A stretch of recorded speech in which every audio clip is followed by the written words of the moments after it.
الاتجاهين. بعد هذا والبحث بلا شك يتحمل التطويل جدا، نجيب أن الحق مع من؟ نحن نقول ليس مع أحد الفريقين شيء من الحق، لأن كل من الفريقين لا يقاتل في سبيل الله. ونحن نعتقد أن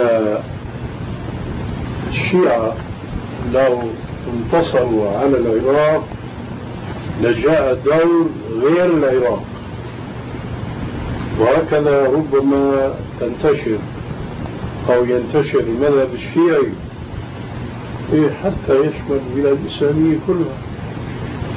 ولذلك فنحن في الوقت الذي لا نسر أن تنتصر الشيعة على العراق ليس بأننا مع المذهب البعثي العراقي الذي تتبناه الدولة، ولكن هنا ناحية يجب التفريق بينهما، يجب هنا ناحيتان يجب التفريق بينهما.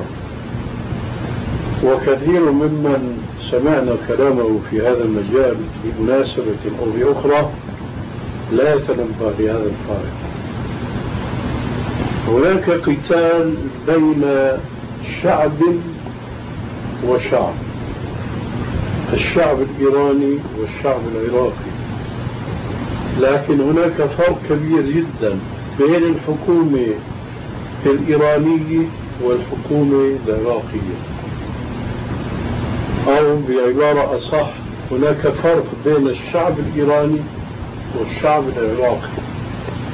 الشعب العراقي غير حكومته، الشعب العراقي مسلم غير بعثي، أما الحكومة العراقية فهي بعثية مع الأسف.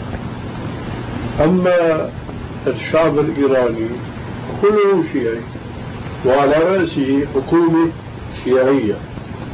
ولذلك هذا الفرق الجوهري بين الشعبين يجعلنا نحن أن لا نتمنى أرجحية كفة الإيرانيين على العراقيين، لأنه أصبح هنا الأرجحية من شعب شيعي على شعب سني، وهنا يكمن الخطأ. أما أنه الحكومة العراقية بعثية فهذا في الحقيقة مما يكشفنا، لكن ليس من الأمر المقطوع به أن هذا الحكم سيظل قائما في العراق وباقيا ما بقي الشعب العراقي المسلم.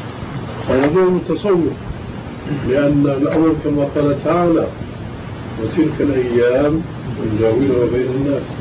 أما الشيعة فقد مضى عليهم قرابة 13 قرن، وكلما مضى قرن كلما تعمقوا في التعصب للمذهب الشيعي وعدم الحيد عنه في شعاره، بل كلما مضى الزمن كلما ازدادوا ابتعادا عن الكتاب والسنة ومعاداة لأهل السنة. لذلك نحن لا نقول الحق مع هؤلاء ومع هؤلاء، لأن كل من الفريقين لا يقاتل في سبيل الله. وهذا في الواقع أمر يذكرنا بالقتال الذي كان في عهد الرسول عليه السلام بين فارس والروم، فكل من الفريقين لا يقاتل في سبيل الله، ولكن من باب ما يقال حنانيك بعض الشرع عن بعض، كان المسلمون يومئذ كانت عاطفتهم مع النصارى مع الروم على فارس، لأن فارس وثنيون ونصارى الروم نصارى. وفي ذلك نزل قوله تعالى ألف لام ميم غلبت الروم وهم من بعد غلبهم سيغلبون.